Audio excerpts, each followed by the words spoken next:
অতঃপর আমি তাকে দান করেছি ইসহাক ও ইয়াকুবের মতো দুইজন সুপুত্র।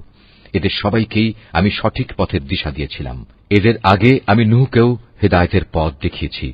অতঃপর তার বংশের মাঝে দাউদ, সুলাইমান, আইয়ুব, ইউসুফ, মুসা এবং হারুনকেও আমি হেদায়েত দান করেছি।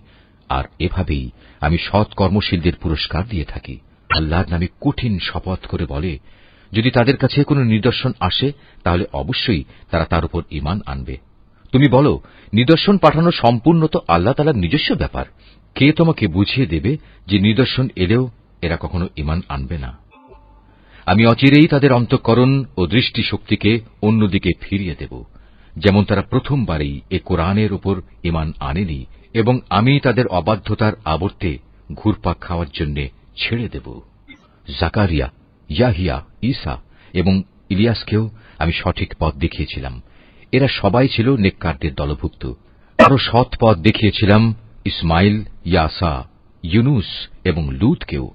এদের সবাইকেই আমি নবুয়ত দিয়ে সৃষ্টিকুলের উপর বিশেষ মর্যাদা দান করেছিলাম।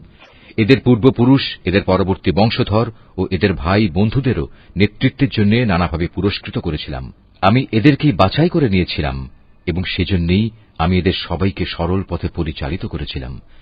এ হচ্ছে আল্লাহ তাআলার হেদায়েত। নিজ বান্দাদের মাঝে যাকে চান তিনি তাকেই এ হেদায়েত দান করেন। কিন্তু তারা যদি শিরক করত তাহলে তাদের যাবতীয় কর্ম অবশ্যই নিষ্ফল হয়ে যেত। এরাই ছিল সেসব লোক যাদের আমি কিতাব, প্রজ্ঞা ও নবুয়ত দান করেছি। আজ যদি তারা তা অস্বীকার করে তাতে আমার কোনোই ক্ষতি নেই।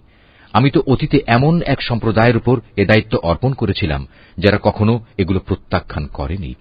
আল্লাহ তাআলা এদের সবাইকে সৎ পথে পরিচালিত করেছেন। অতএব হে মুহাম্মদ, তুমি এদের পথেরই অনুসরণ করো এবং বলো, এজন্য আমি তোমাদের কাছ থেকে কোনো পারিশ্রমিক চাই না। আসলে এ হচ্ছে দুনিয়ার মানুষের জন্য একটি স্মরণিকা মাত্র। তারা আল্লাহ তাআলাকে তাঁর যথাযোগ্য মর্যাদা দান করেনি। বিশেষ করে যখন তারা বলল আল্লাহ তাআলা কোনো মানুষের উপর কোনো বস্তুগ্রন্থই নাজিল করেননি, তুমি তাদের জিজ্ঞেস করো, যদি তাই হয় তাহলে মুসার আনিত কিতাব, যা মানুষের জন্য ছিল এক আলোকবর্তিকা ও পথনির্দেশ, যা তোমরা কাগজের পাতায় লিখে রাখতে, যার কিছু অংশ তোমরা মানুষের সামনে প্রকাশ করতে এবং অধিকাংশই গোপন করে রাখতে। সর্বোপরি সে কিতাব দ্বারা তোমাদের এমন সব জ্ঞান শিক্ষা দেয়া হতো যার কিছুই তোমরা জানতে না এবং তোমাদের পূর্বপুরুষেরাও জানত না। তা কে নাজিল করেছেন? তুমি বলো, আল্লাহ তাআলাই তা নাজিল করেছেন। হে নবী, তুমি তাদের এ নিরর্থক আলোচনায় মত্ত থাকতে দাও। এটি এক বরকতপূর্ণ গ্রন্থ যা আমি তোমার কাছে পাঠিয়েছি।